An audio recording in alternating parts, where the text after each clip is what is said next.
Raila Odinga is in a state of confusion. He really doesn't know what he's doing, or appear to know what he's doing. He wants to be together with Ruto, but the ground is not what is expected. There was time when Raila would say something and the people would follow him, particularly those who claim to be his people. But since then, the ground is kind of hostile to that kind of arrangement. And that's why I think we see the fallout, the infighting within ODM, because some things have happened that were not expected to happen. So yes, there is confusion, and Raila cannot make up his mind what he's up to. And as you have said, he has donated his guns to serve Ruto, and yet he still wants to be seen to be a man of the people, as the impression, the one who speaks for people, even when he does not appear to be doing anything like that. So he's in a state of confusion, and maybe he's under pressure, not so much from Ruto, but from within the party, and he's not sure what he ought to do. Okay. The ground has been shifting from him. The ground is shifting, but Raila Odinga still insists on playing both sides. How sustainable do you think that is? Kenyans will soon enough see through him, Professor. They have already seen through him, and that is his dilemma.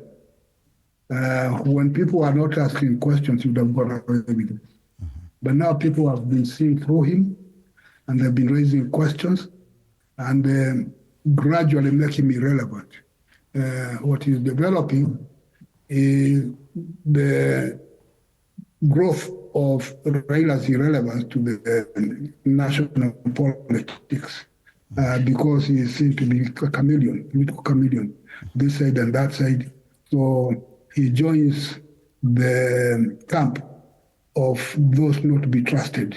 And when a politician loses his trust base, then he ends up in a lot of problems. Raila is he's very prominent. He's a good politician, but he might have overreached himself this time. And a lot of people, particularly the younger ones, are calling him out. They see through it, and they say this is not acceptable. Right. You either play for right, but don't think that you can fool people, as many as possible. So the ground is shifting for him, and he cannot sustain it for long. And that's why he keeps on shifting from one side to the other, to be seen to be the leader of the opposition while eating inside the Ruto's kitchen. Okay. There's a very unfortunate incident. Thank you, Professor, for that. Back to Bwana Kipruto Rapkirwa. A very unfortunate incident happened in Migori, in a region which ideally should be in support of President William Ruto. Probably this kind of confusion has communicated different things. Even the ground appears not really comfortable with everything. A very unfortunate incident concerning the president's security. Someone within the crowd threw a shoe at the president as he was addressing crowds in Migori. What do you make of that? Well, there are a number of interpretations that we can give to that. I will be very keen to know the people who have been arrested, and I wish the state also would give us full details of the state of the mind of those people who have been arrested, and whether really they have arrested the people who were part of the scheme, almost to cause some kind of injury to the president. Because it may be an isolated case of somebody who for some reason is either out of his mind or does not like the president. Yes. It would be wrong for us to imagine that the president is liked by everybody, especially those who may be beat out of last election experience where they expected Raila to win against the incumbent president or the president today. So it may be an isolated case, it may be something that is interesting. At times when I was driving here, when I was coming here, I was wondering, were they able to ransack some individuals and realize who doesn't have enough shoes? Or did this guy carry the shoe from home? You know, these are small events, but we've seen it before in America, where the former president, George Bush Jr., I think got a whole pair of shoes. He dodged the other one, then another one followed. So, but this one was one pair, and I'm happy the president did not make it a big matter. Because you see, the security of head of state is something that each one of us should be worried. And we would want to urge those who are dealing with the security of the president to improve on the surveillance and expose the president less. This issue of addressing people from the rooftop of a car, for me, is not, it is good for politics, because I think they also play with some gymnastics to show as if it's a big crowd. But I think let the president be presidential. Yes. So that we really, I would hate to imagine, I may not agree with the president, but I don't think I hate him to the extent that I would want anybody to harm him. And that should not be our culture as a people. In your recollection, have we ever gotten to such a point with any such senior leader where his security is breached to this extent? Apart from the 1969 scenario, where President Kenyatta suffered altercations with the late Jaramogi, and a number of people were killed, and a number of unpleasant events took place where people and the security forces were fighting each other. There is also an incident in the run-up to 1992 elections where President Moi in Shamakoko in Western Kenya, this one they did not aim at him, but they hit the microphone. And some of the debris, while he was addressing the crowd? Yeah, he was addressing the crowd. And some of the debris got into his mouth. And he handled it very well. He spit the debris, and he continued as if nothing had happened. So this is something that I want us to look at and say the level of bitterness should not take us to that situation where we say hurting people is a normal event that should happen. Okay. And if you allow me, Fred, let me pass my condolences to the people of Narok, especially, I think, Kilgore's constituency, who were murdered while they were defending their own right as Kenyans. We feel that the security forces should also be more humane. They should also be reading the situation better so that we don't have any casualties, whether it's the government officers, because some of the government officers suffered some damage and a number of people were killed. We are made to understand it's 6, or the number could be higher than what we are being told. These are things that we must develop some sense of maturity as a people. All right. Do we still have Professor Monene with us? Okay, I think we'll get him back. But do you think this is an indication of political intolerance, the kind of incident we saw in Migori? And do you think probably it's caused by the fact that President William Ruto is a bit too available? Because some critics say the president is too visible, too available, too close to the people. They've gotten used to him so much that they feel they can do such a thing. Well, I have a feeling that there is a high level of political intolerance because if you are to look at the social media, immediately it was hit. People are making very interesting comments, almost not caring, saying this is the height. You know, it is like they should have done more. And for me, we should, at all times, disagree with some measure of decency. We should not just be feeling that somebody should be hurt. Therefore, it doesn't make any sense. We'll just be behaving like those who are behaving in the tribal clashes of the 90s, the post-election violence of 2007 that visited mayhem to this country, that we do not need to bring back those feelings. Politically, we have not matured, but that does not give anybody a ticket just to deal with the president or any other person so casually as to want to make him get embarrassed or get hurt. Because if that shoe had hit him, it would be another story today. We will not be talking the way we are talking. And therefore, for me, I condemn it. Yes. Do you think I condemn it, and also condemn those in government who all the time are provoking the opposition to get to the level that we are getting into. Should the president himself be blamed for what happened? The fact that probably he gets too close to people. You talked about how the space around the presidency should be guarded. Do you think the president has made himself a little bit too available? I think at times President William Ruto forgets he's the president of the republic. He thinks he's the person campaigning again to be president when he's the president. Because there is a way of behaving presidential. Of course, I've never been president, and I may never be. But I usually have the way I was able to see President Kenyatta in my formative years, and also President Moi, with a lot of decency. And even when you disagree with individuals, you don't reduce yourself to like you are sparring with young people or with your opponents. The president ought to make statements that have been measured, they have been checked, to make sure that he's talking presidential. He's dealing with everything presidential. Otherwise, he should not come to our level. He's not at our level because we've exalted him with that position of the president. And he should not really panic. If he's winning the next election, he'll win whether he goes to every village or not.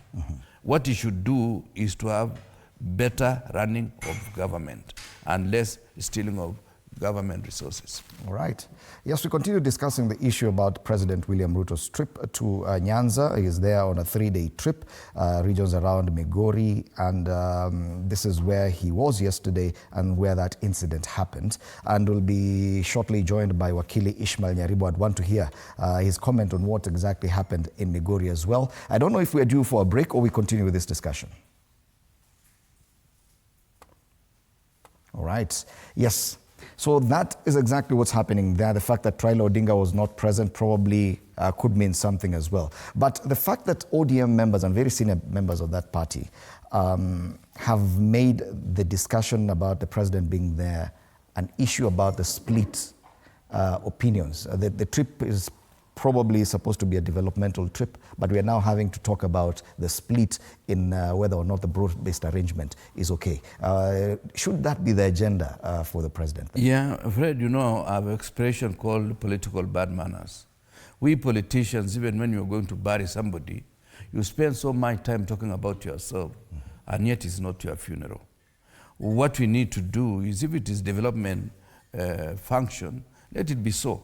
And if the president, in his own wisdom, wants to have a public rally away from development tours, he can organize a public rally where politicians can spar at each other.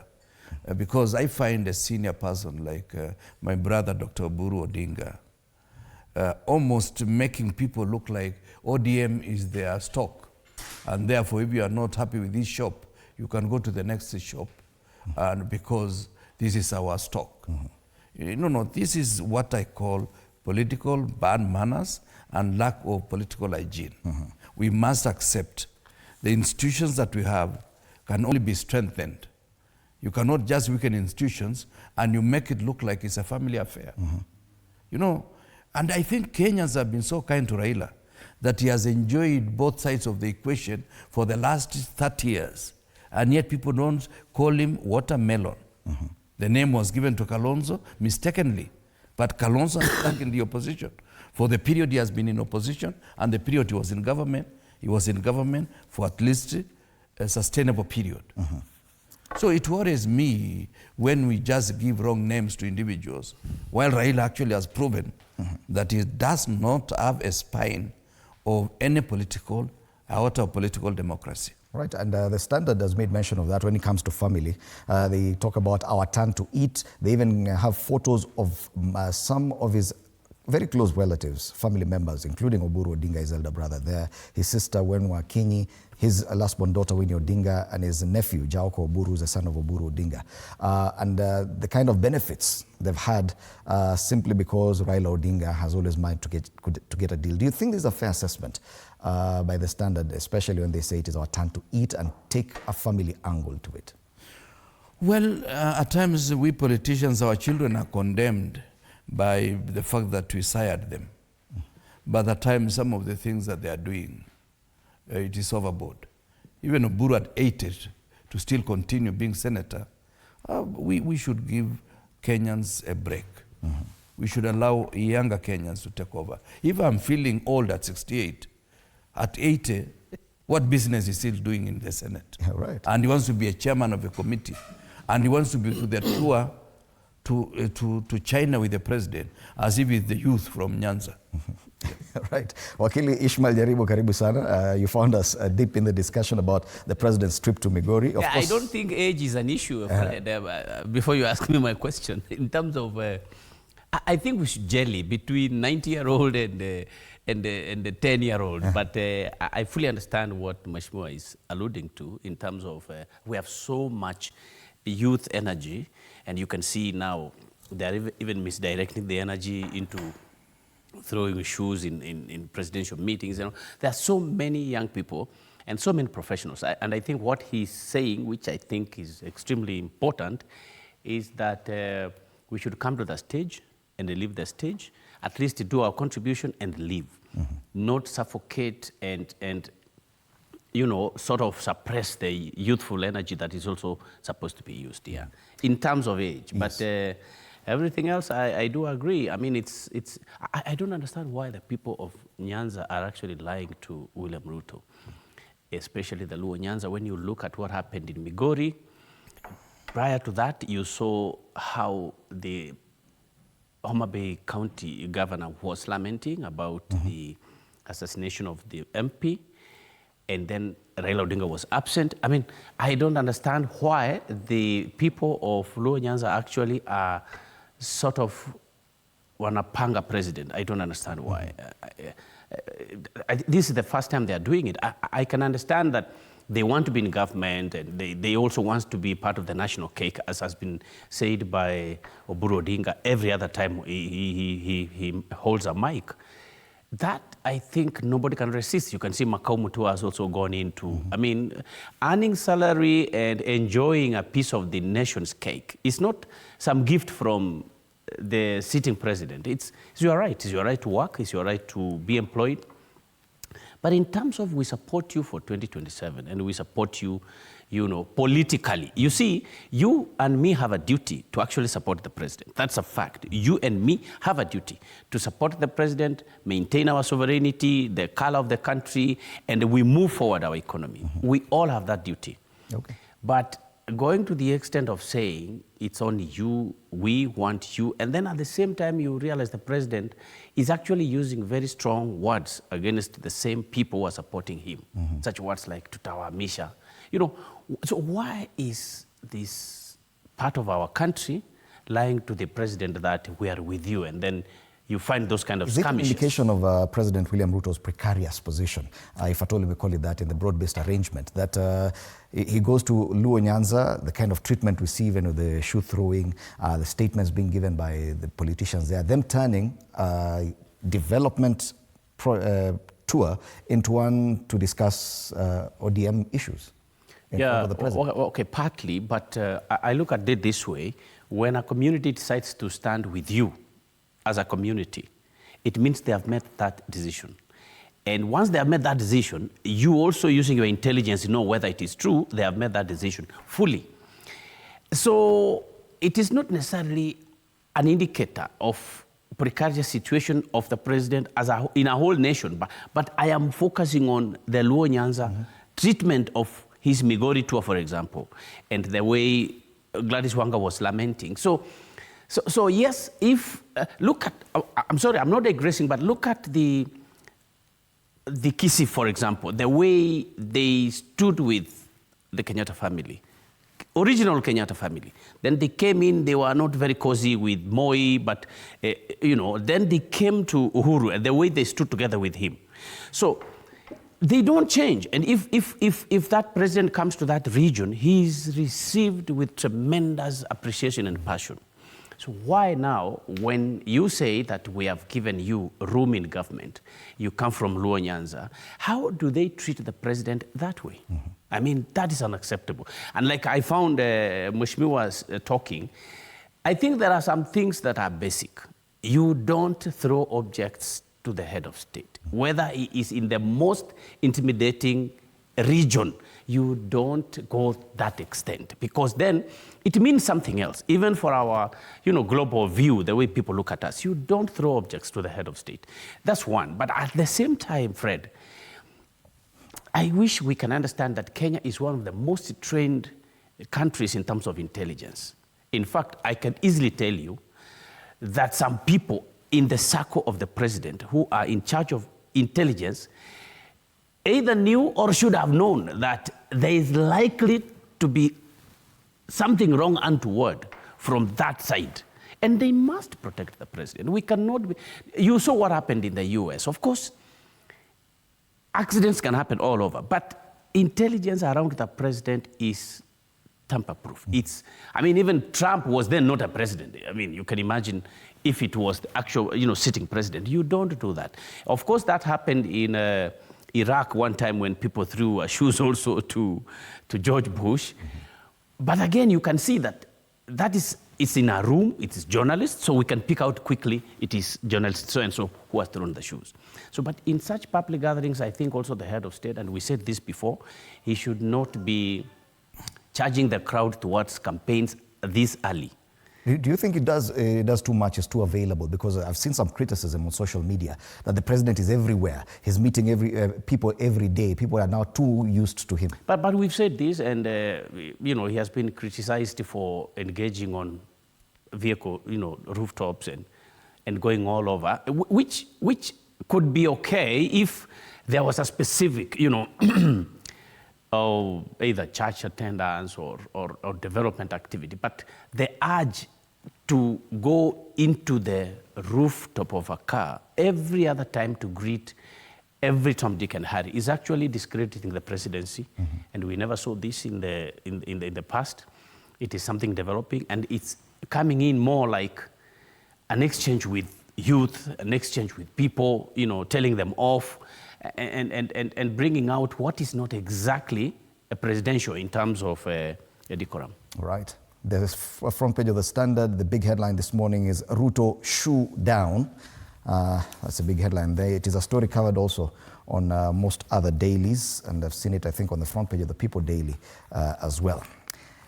While that's happening, and the president continues with his 3-day trip of Nyanza region. Sorry for that. Something else was happening in Mount Kenya region. A lot of excitement at the now famous Wamoro residence of the former deputy president, Rigathi Gachagua. They say after triumphant reception in Gusii land on Friday, former Interior Cabinet Secretary Fred Matiang'i was among opposition leaders hosted by former Deputy President Rigathi Gachagua at his Wamonyoro residence in Mathira yesterday. Let's take a look at that story and just see how big the smiles and grins were on the faces of those who were in attendance.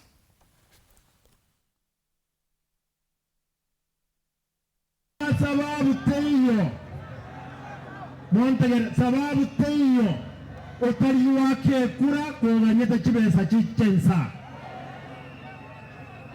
ndogo sekera unaende Liberia enzi ya Liberia president ya Liberia anaitwa Mkisi mwene Gusii aba Gusii bami ntuba Liberia nere kabire nenepi igaba Gusii tole enseye tora bange around ya ikire 9 Togo Tacheme Saigoro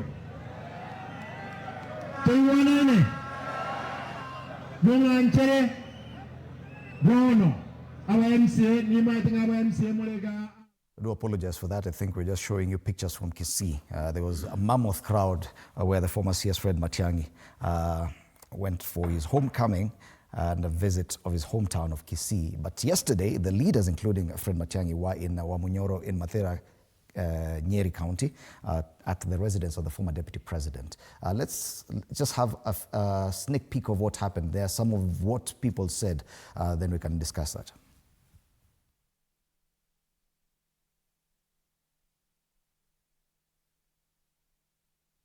Mimi niseme rais ulikuwa hapa juzi. Mimi ni kwa sababu ni muungwana na niheshimu ofisi yako. Nikatoa mwelekeo kwa mlima. Nikasema usitukanwe na mtu yeyote. Nikasema usipigiwe kelele. Ukuje uongee na watu ya mlima lakini uwalipe kwa sababu unakuja kuongea uongo. Si ndio? Si nilisema mchukue pesa? Mimi nikasema msikize uongo lakini Lakini wacha nikuambie William Ruto. Ukiendelea kutumia vijana kutukana Uhuru Kenyatta, next time utakuja mlima, mimi nitatoa amri, hawa wananchi watakutukana wewe mwenyewe. Neguo.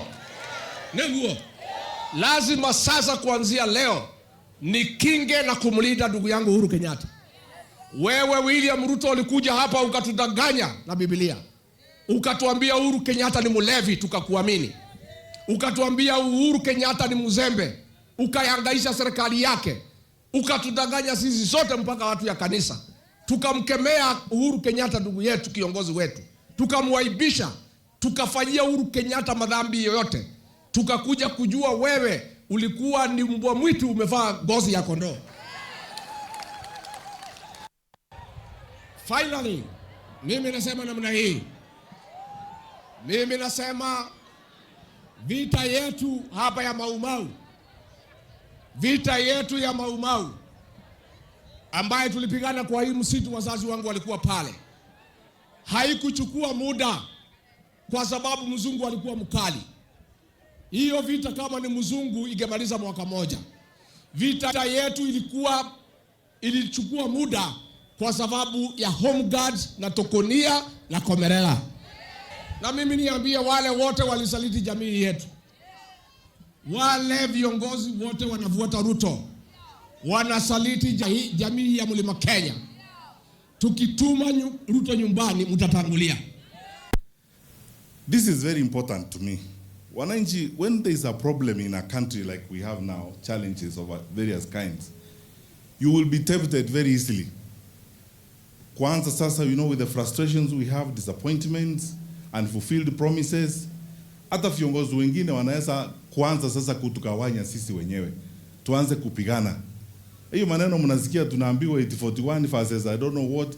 Hiyo yote ni style ya kufanya sisi tuanze kupigana, tusahau shida zetu, badala ya kutumia wakati wetu kutafuta suluhisho kwa hayo maneno yote, tuanze sasa kupigana sisi wenyewe. Watu wanapiga nduru hapa Nyeri wako na shida, kule Nyamira wako na shida, kule Taita Taveta wako na shida, kule Kakamega wako na shida. Sasa ukabila unatusaidia nini? Sisi sote tuko na shida. Wakenya, mimi nataka kutoa mjadala leo. Tuacheni governors, ndugu yangu, rafiki yangu Kahiga. Hii mambo watu wanajifanya ati kila siku, hata nimeona rafiki yangu Kangata ati ameenda kotini ati mpewe pesa ya kupeana basari kwa watoto. Hebu niulize. MCA anasema anapeana basari. MP from the 290 single member constituencies anapeana basari. Woman rep anapeana basari. Governor anapeana basari. Minister anapeana basari. President anapeana basari. Wapi formula ya kupeana hizo basari? Why are we reducing ourselves? Ruto has made himself an imperial president. Watu hawa wakienda pale kwa kupiga magoti. Governor, tafadhali, don't go to beg that person. Mtu mmoja ati mkienda pale, ati governor mkienda, tafadhali tungetaka tupewe. Kwani ni tafadhali, si katiba inasema mpewe? Rais Kibaki gave us free education. Can we implement free primary, free secondary education? Tuachane na mambo ya basari. Hiyo pesa ipelekwe kwa mashule. Kwani hiyo iwezekani? Yes, just some of the speakers yesterday at the Wamoro residence of former Deputy President Rigathi Gachagua. Very interesting times, and Bwana Kipruto Rapkirwa was present at that forum. If you look at the front page of Taifa Leo today, they say hatuta tengana ngo, but the picture of the leaders together with the sticks and smiles and very wide grins is quite notable. Do you agree that there appears to be, they've been buoyed a bit better, that they feel bolder now, even listening to how they speak? Something appears to have been injected into that grouping. What exactly is happening? Of course, you know, in the group formation, there is what they call forming. Then you storm, then you norm before you perform. This therefore means that we are at one of those stages that we've agreed that there is a problem in Kenya. And the problem cannot be solved by one individual giving us his agenda as a presidential candidate. We want to create a team of leaders, and that team of leaders is open-ended. We invite young people, we invite professionals, we invite men and women of integrity, and people of goodwill, so that we have the diversity of this country, and we are able to inject the right energy in the direction of getting a government that is building institutions and respect the same institutions. You see, today we don't lack institutions, but we are sabotaging the performance of those institutions, whether those were put in place by the Constitution, by the various acts of parliament, or various legislation, or even regulations. You regulate an authority, you form it, then later on you seem to sabotage by pretending that you know better than the people running that particular institution. So for us, we are very clear. Up to now, we know we have enough people to be presidents among us, but we are not limiting to those who are already sitting with us. We are saying we are open to any Kenyan, being young or old, to join us and for us to move together, process this particular system and see how are we going to get a team that will respect the Constitution and is respect the people of Kenya and the mandate that the people of Kenya will have given our team. All right. That's our focus.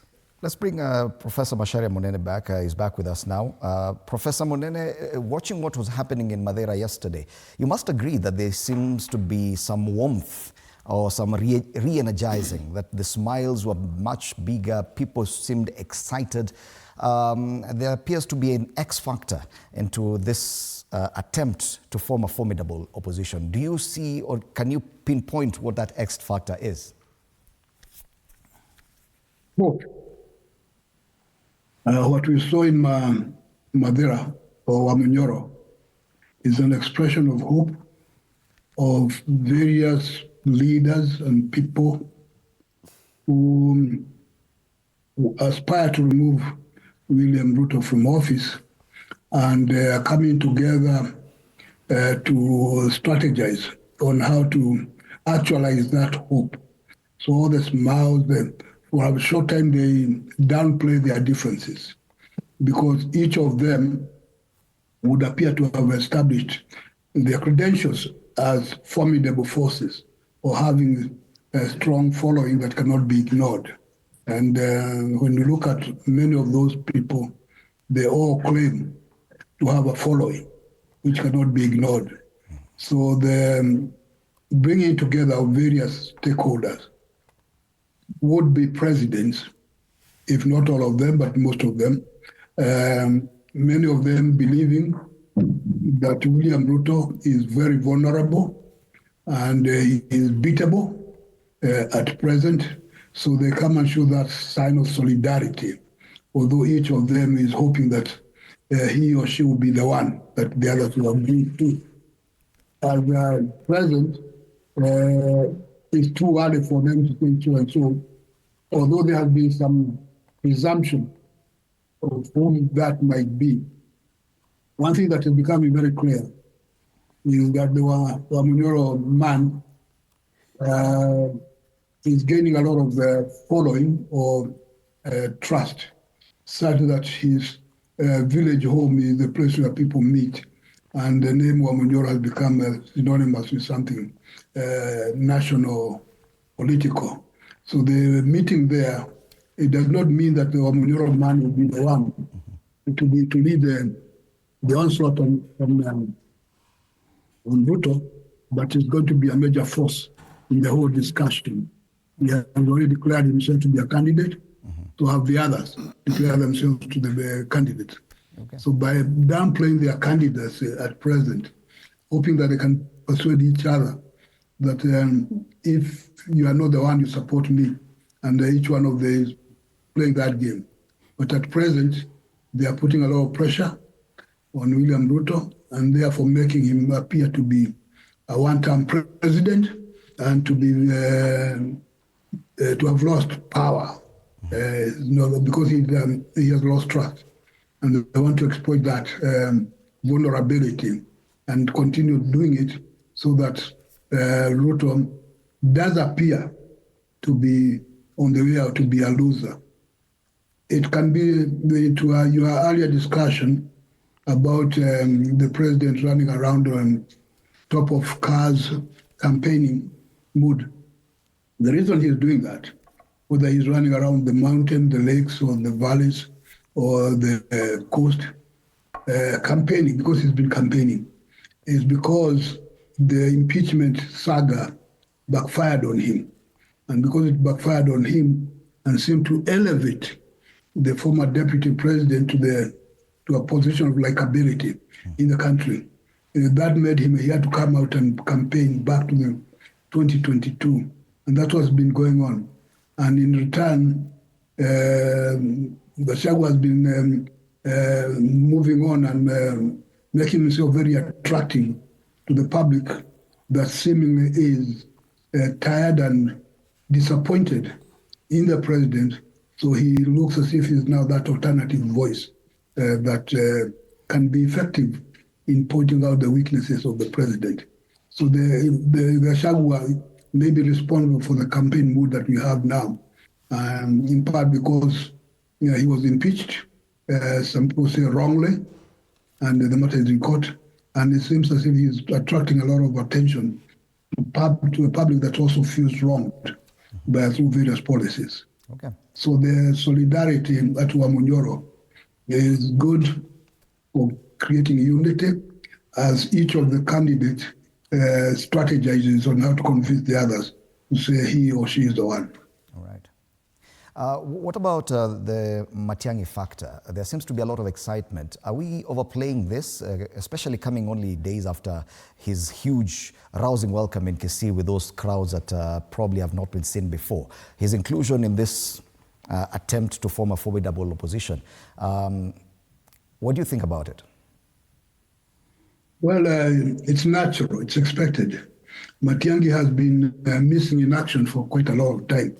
And his reputation when he was a CS precedes him as probably an effective man. And he needed to start by showing that he has a following somewhere in order to be on the same table with other people who have following. So he's showing Kisii was simply that, to establish that he has a following, and that following cannot be ignored. So when you are discussing the future of the country from the opposition side, he cannot go there empty-handed. So his friends like Onyonka and Arati organized a nice rally, were homecoming, that showed that he had the support of the Omugusi. And when he had the support of the Omugusi, and they supposedly said, because that's what they said, they are now releasing him to go and talk to other people to see whether he can get some support. So it was expected, and he did the proper thing. Matiang'i is a charismatic fellow. He has good personality, but he needs to work a lot on other factors to be the one. But he's not trying his luck like everybody else to be the one and convince the rest that they should say he's the one. Right. Wakili, thank you so much, Prof. Wakili Nyaribu. Do agree that there seems to be quite some excitement around Fred Matiang'i. Even ODM now insisting from very senior ranks that he should be joining them. What we saw in Kisii, we've not seen in a very long time. What is your assessment of the kind of excitement he is injecting into this plan for a formidable opposition? Well, you know, actually, Fred came for Easter, and I'm sorry to confess that the little we knew about that time is that he's coming in to see his family, and that he would go back and finish up, fold up whatever he's doing, his job, and then resign, and probably then come and say, I'm coming also to participate. I think when he came here, people have literally imprisoned him. They're like, you are not going, and you've got to say it now. I can assure you there was no plans initially that he would go and address anybody in Kisii. He had done a lot of consultation with people, but even we were also quite unaware that he's actually going to Kisii. And when he was going to Kisii, was of course to say hi to people here and there and go to his home, say hi to his family and all that and come back. Then right there in the Kisii Junction area, the crowd is so much that the administration quickly decides, let's go to the stadium. And you could see how he was received. So, and I've always told my colleagues and friends, Fred Matiang'i, it's nothing about Kisii as a county or as a region. But politics is such that when you come into this table, they want to know what you're bringing, by the way. And that's what happened in Wamoro. Everyone was being tested. I mean, what are you bringing on this executive table? Do you have, what is it? Is it finances? Or is it influence? Or is it popularism? Or it is the numbers? What do you have before even they decide? And I think they all understand. Yes, there's excitement around Fred Matiang'i, definitely, but the decision to field one candidate will actually depend on several of these factors. There is a gentleman there I call Messi, our president. He can calculate. And I just pray to the opposition, Honorable Kirwa here, and you should convey these sentiments that the only place where William Ruto will beat these guys is in planning. It is too early to condemn the opposition in terms of planning, but that is the only winning area, because every other region you go, people are like, I mean, we want to help we want to do something about our economy. Everybody feels like, no. We've had enough of this leadership. We want another type of leadership. That is just feeling. That is a mood. It's an emotion. How are you going to strategically implement this? By strategic planning, to ensure then that you beat William Ruto. As we speak today, William Ruto does not sleep. He continuously reaches out to the key people. So apart from the noise, and I think he's very smart, he comes out here, makes a lot of noise on the top of the car and all that, but when he retires, then he is networking with, I don't know if he has called Mheshimiwa here, but he goes all over. Is the opposition going to do that? And that level of planning is the most important thing. Another thing I think which we saw, apart from that excitement and passion, and I think with tremendous respect, the ability of Rigathi Gachagua to plan and network, that strategic planning and networking, he may need assistance on that area. Mm-hmm. In terms of planning and strategic planning proper, Fred Matiang'i, we know him, he has no issue. In fact, if in the whole grouping he's told you need now to do proposals and go into planning and getting everybody on board, he's super on that. I mean, that's how he worked with Simon Nyachai, that's how he worked with Uhuru Kenyatta. And that's why the president could literally leave him to run the government. Mm-hmm. So I think the major problem for the opposition is the strategic planning and understanding the mood of the people. And I apologize on national TV that politicians will not offer that planning. That must be understood from day one. If you look at how William Ruto wrote to State House, he worked with several sectors to actually, and then again, the other issue is internal planning, human emotions. A lot of time, you pay too much attention to your ego and how somebody has put you down and how somebody has called you names. That is what William Ruto does not do. He doesn't care. You can see they're throwing shoes at him, and he's actually ordering the security to release the man. That is the planning I'm talking about. That you must be prepared in your own heart. Among the 6-7 individuals who want to be president, you must do proper planning in your heart to accept that if we say it is Kalonzo Musyoka, for example, you have persuaded your heart in your own internal planning that I will accept. That way, they will definitely beat William Ruto. But of course, William Ruto is aware that these are all human beings who are interested in this or that, and he will be working closely with them emotionally, I think through prayer also, to ensure that they don't agree. So if Honorable Kirwa, if in that big team, they can actually internally agree that, okay, like the Pops, whatever the 7-8 of us decide, we will follow. But I can tell you for free, in Ruto's planning, he is making sure that if Kalonzo is not named, what will he do with Kalonzo? So he's already working with the people around Kalonzo to ensure that in case they don't choose him. And the same thing for Fred Matiang'i. There was rumor that they spoke with Fred for about 10 minutes, 15 minutes before he went to Kisii. I mean, politics is anything, by the way, and I don't think anybody should theologize it and make it like it's a religious doctrine. Okay. You can agree today, you can disagree tomorrow. Yes. And that's important for your viewers, Fred, that the opposition must not only unite, it's not enough, they must mentally, emotionally strategize in their planning. Bwana Kirwa, you must agree, yes, there was a lot of excitement yesterday and the smiles were bolder, the grins were wider, but that is just yesterday. The main job of sustaining this unity is not a guarantee. Do you think that probably they have the right mix right now to be able to come out and forge a united front and sustain it for the next 2 years up to the election? Well, there is a process called bonding. And I think that yesterday was very useful because it gave us a chance to realize these are people who are willing to bond. Because each of the speakers was clear that if it is not me, I will support whoever eventually emerges as the candidate chosen through a certain process, which is consensus. I would be naive if I was to give our strategy on how we are going to make that particular choice.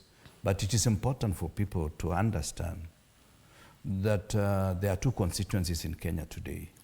There is a traditional constituency that is almost akin to what we call tribal affiliation or ethnic affiliation. That constituency is yet to be dismissed as not a factor in terms of political persuasion. This therefore means when we are assessing you, we must also assess how much are you bringing on board, the way Wakili has said. There is also the new factors.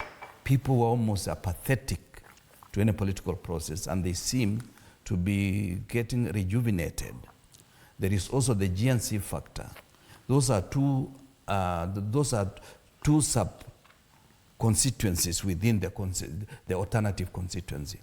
And we'll be able to see our simulations on who is likely to attract this particular factor. But the most important thing, Fred, for need for emphasis is that for us, and personally, I believe it is not about the individual. It's about the team that we are going to funnel out, and without really overpraising my system, that when we, the 8 of us in the summit, in the 2002 election, decided that Kibaki was going to be the candidate, and the rest of us were going to occupy certain positions, some of which we never got. I was supposed to be one of the deputy prime ministers, and Raila was supposed to be the prime minister, and the Honorable Kalonzo Musyoka was going to be the other vice president, apart from the late Wamoro, because we anticipated there might be some constitutional arrangement. As to whether the MOU was respected or not, some of the myths, when we also write our memoirs, we'll be able to say there was no line in the MOU that I signed that said Kibaki was going to run for 1 term. And many factors conspired to make that impossible. One of the factors is that Wamalwa died because Kibaki had a lot of respect for Wamalwa. The other factor is our brothers in ODM bolted midstream. And therefore, Kibaki was not going to say, I'm serving for 5 years and I'm leaving the country to nobody. So, but more important, Fred, we also have prayer warriors. Pastor Doricas Rigathi is a strong prayer warrior. So she has been praying for us and she will continue praying for us. And we also know that divine intervention comes to you, whether you are at a small house or a state house. When we pray, those prayers shall be answered. Okay. And finally, we think we have the energy, the intellect, and the capacity to plan. We may not have the money. We know the president has money, whether it is his or ill-gotten, that I don't know. But when it comes to the intellectual capacity and the experience, I have more than 35 years experience in politics, and 20 of which I served this country as a member of parliament and as a minister. Okay. And therefore, we do not lack the capacity. What we just know is that perhaps we need to be genuine and pray to God unconditionally.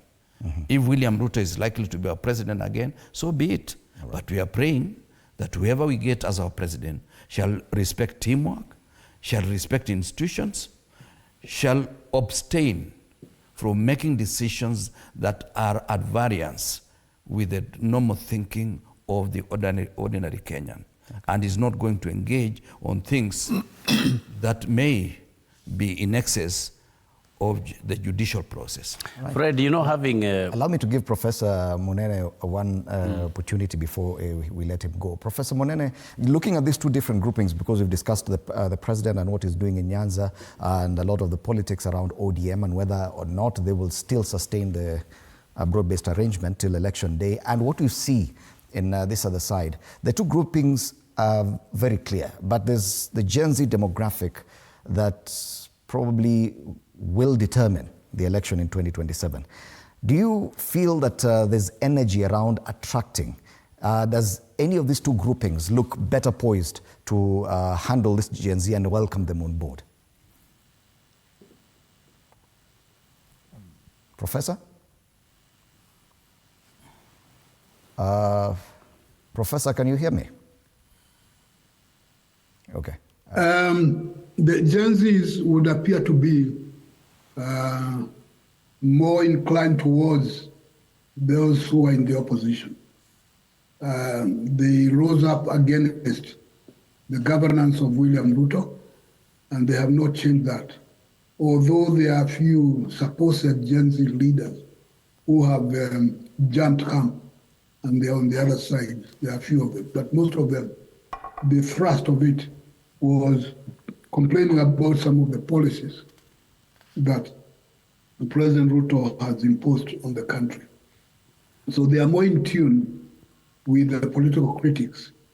And these political critics are busy trying to woo the Gen Zs to make it appear that the Gen Zs and the particular groupings are together because the whole national outlook, political outlook, from the governance perspective, is wrong.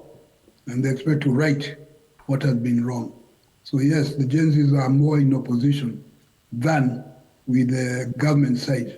And that's part of the reason why Raila Odinga has become very unpopular for failing to maintain his previous image. Now, the problem with the opposition and is that, as Mheshimiwa Kirwa said, they're in that stage of agreeing that whoever eventually becomes the one, then they all subdue their ambitions for a while and then support the one.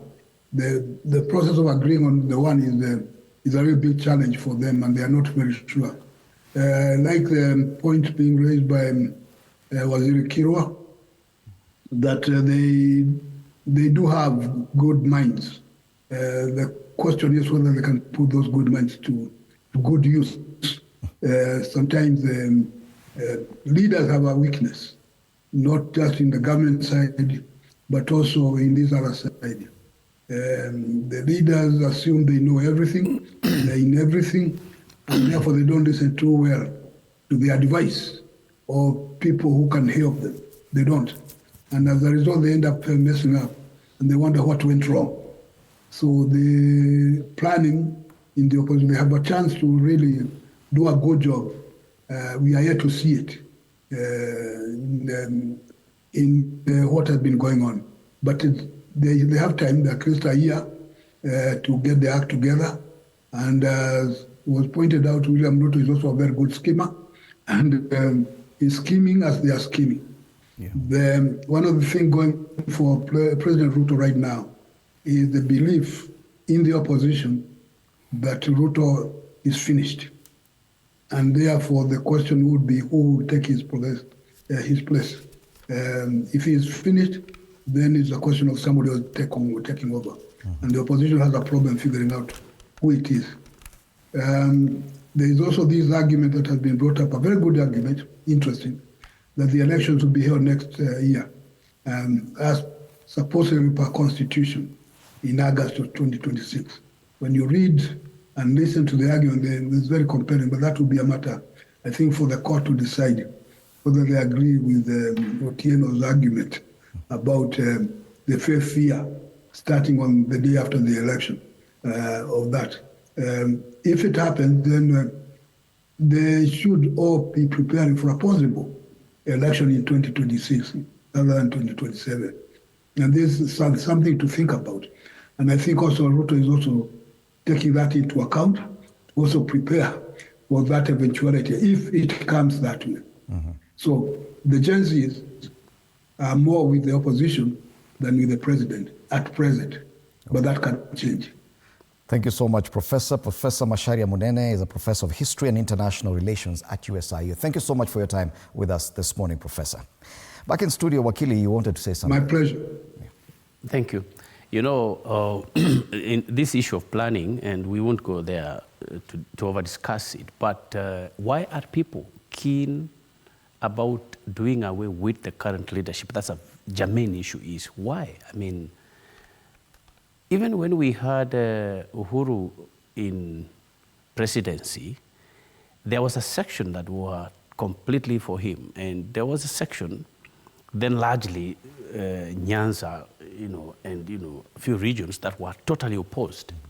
Why now is too much echo about one-term president removing William Ruto? Why?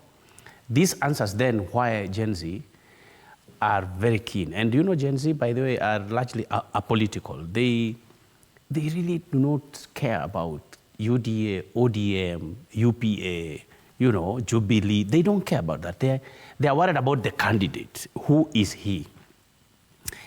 And that's how Fred Matiang'i's name actually came up. Why was his name coming up? Because he was not coming from a political background. He was not coming from some Jubilee party or UPA or UDA. He was not coming from a party per se.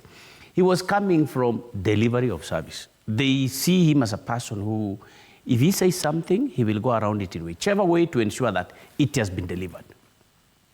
So this is why they are saying, okay, we are looking for a candidate who is not really too much politics saddled and who is able to deliver. If he says, we will cut corruption in this country, when you look at practically what has happened and what has been happening, they can give him marks and say, okay, he can bring it down. Of course, they are speaking too many things about who is a candidate, Yala, whatever bodies, they talk about Ruaraka. Those are good concerns by the public. But in the ballot, the citizens will say, we have weighed all these things, but we have decided between Kipruto Kirwa and Kalonzo Musyoka and Wamoro and Fred Matiang'i, we have decided on this candidate. Therefore, those issues will actually be answered right there in the ballot. We shouldn't be worried about, because if you look at every individual in the country who is contesting, and you want to find an angel who you cannot find slightest mark, if we get that, of course, he will be voted. But in our Kenya today, we don't have that kind of candidate who is 100% clean. People will do semantics around it, but you cannot get 100%. Therefore, why people want another type of leadership is they don't want leadership of promise, they don't want. They don't want to be told what will happen next week or next month. They don't want. They now want that. And if you listen to what Fred said in Kisii, I was expecting him to do some promise to excite the crowd. He was very choosy in his words. He was like, we have serious problems that we need to address as a country, and later, when the time comes, we will cross that bridge. Right. You know, there's no promising that I will fix this, I will fix this, no. And that's now the kind of spirit Kenyans want. Of course, Wamoro is heavy on attacking and all the kind of language. And by the way, that is needed.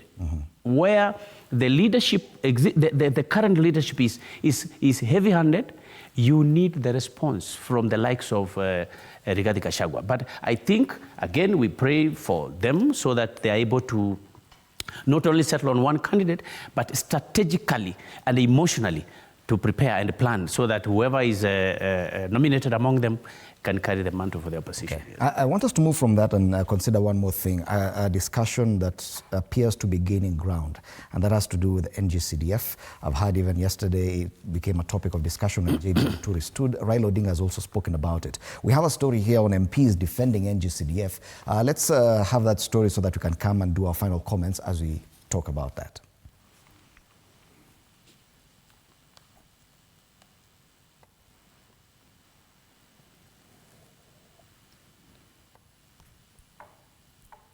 All right, do we have that story? Okay. So either way, this discussion appears to be gaining ground. Do we have the story now? Let's play it.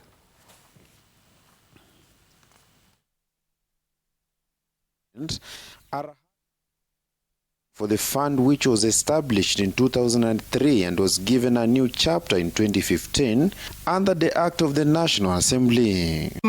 In Kasarani constituency, Nairobi County, the area MP Ronald Karauri has fully defended the project being implemented under the fund of special education for all students. Hakuna kazi inaonekananga kama ya CDF. Si ni kweli? Tunaweza sema turudishe hii pesa national government. Tuseme hii pesa sasa irudi.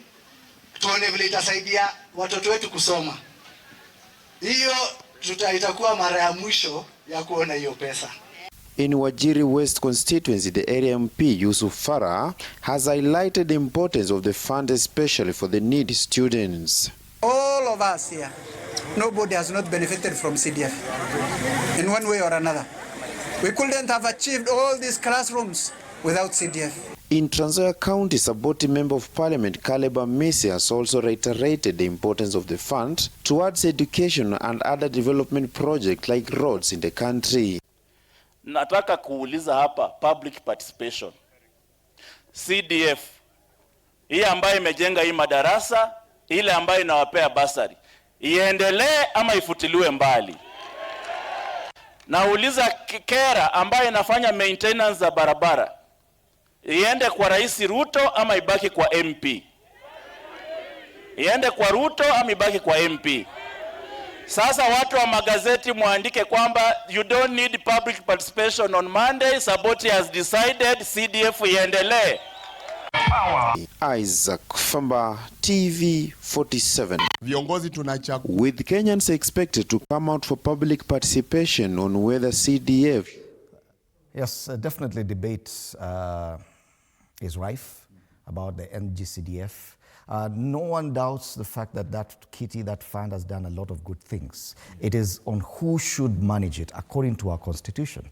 Should MPs still be the ones overseeing or running those kinds of projects, which are development projects, instead of oversighting them? Do you agree that probably this could be the single most serious discussion going towards 2027 elections, the fact that Raila Odinga is very key and keen on this debate as well? Yeah, Fred, let me have a preamble to this major issue of CDF. We started with 6 million per constituency at the beginning of the year 2003. Of course, the figure improved, and by the time I left Parliament, we were doing about 37 per constituency per year. Now, it's about 200 million. As I've said, we need to do an audit of our 2010 constitution. Ask ourselves, is the devolution as formatted today likely to assist us? It's not CDF alone. There are many other duplications that the 2010 constitution created positions for individuals that, in my own honest opinion, are superfluous. Superfluous in the sense that we have too many positions. Like in every county, we have what we call 10 ministers or CECs. We have, and those ministries can be combined. Or some of the ministries can be obviated by the fact that they are not relevant to the ground. But let me not focus entirely on that. My other plea that I give to the people of this country, let us have national conversation. And in that national conversation and constitutional audit, let us ask ourselves, how come that before CDF came, some constituencies could not get government money for more than 20 years or even 10 years? For the period I was a member of parliament for Cherangani, which ran to about 20 years. The money I got through CDF was more than all the monies I had gotten for the 15 previous years. In 5 years, I was able to gain more money, not because I was minister, but my constituency was getting because of the population and the size, than any other time that that constituency was benefiting from government money. Now, my submission to this particular issue is that let us have money devolved, but we must ask ourselves, who is the best manager to manage these resources? And who is the best of somebody who do oversight? At the ward level, call it Kablamai, that is where I come from. Let us have the money for the ward. Known as it leaves Nairobi, we know this Kablamai is getting 20 million this year for various projects that shall be identified at the grassroots level. And that information get all the way to the county. Let us have money designated for Cherangani constituency, where I come from, 200 million, that is known. And the sum total of that, plus the money that goes to the county, is properly managed, and all the leaders at every tier are involved. But so the question is, who should manage it? Because I think that's a bone of contention. For me, it was to give just my own, my own way of looking at it. Because the governor is supposed to be the chief executive of the county, that money can be expended through the office of the governor, but with the concurrence of the leadership at the ground. Whether it is at ward level, whether it's at the constituency level, so that the people at the constituency also have a right to say, we want our 200 million in Cherangani. We want our 20 million in Kablamai, for example. But the person to manage, the team to manage, should not be from the office of the MCA, should not be from the office of the MP. It should be somebody from the executive. Then these become people who are representing the people. That is the way I look at it. Now, the issue of bursary is even more confusing, because everybody is pretending to be giving bursary. But if an audit was done of all these bursaries, half the MPs, or if not more, will be arrested and jailed. If it was done fairly, even some of the governors may not be giving the way it ought to be. In some areas, they say now that the MP comes from our tribe, you are not going to get anything. Wait until one of your own is elected. That is happening now, even in Cherangani. So these are some of the nuances that I say, yes, the MP should be there, but he should not be the person to dole out. We are giving you bursary, we are not giving you, because your middle name is different from my middle name. The MPs insist that they are not in any way running the fund, that their job is simply to oversight, and that's according to the NG-CDF Act. But we know the reality on the ground is different. What's your take on this? Yeah, I think of course, when the money goes down, it's going for projects.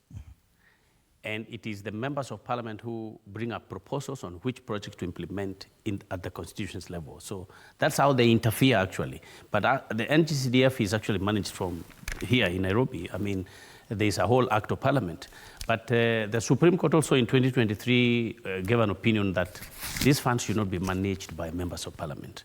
And that's where the bone of contention is. In my view, I think much as the Mheshimiwa says it should be given to the county, there could be another major problem also, because we already have problems with governors and how they also distribute resources within their county. People complain. So I think it should be managed from Nairobi as a central office, but I think that this money, so that, because there's always corruption in whichever way you turn your back or your, so it should, I think, be given straight to the ward, so that the ward is given the money. Now the member of parliament, as a supervisor, comes in to check whether actually those projects that the ward when proposed, you give it to the ward, who do you give it to? That's I mean, we have, okay, we have, you know, we have MCAs, but you don't give it to the MCA. You give the ward administrators, who should be properly vetted and approved by the national government, so that a lot of this corruption is not just zoned at the governor's level or MP's level, but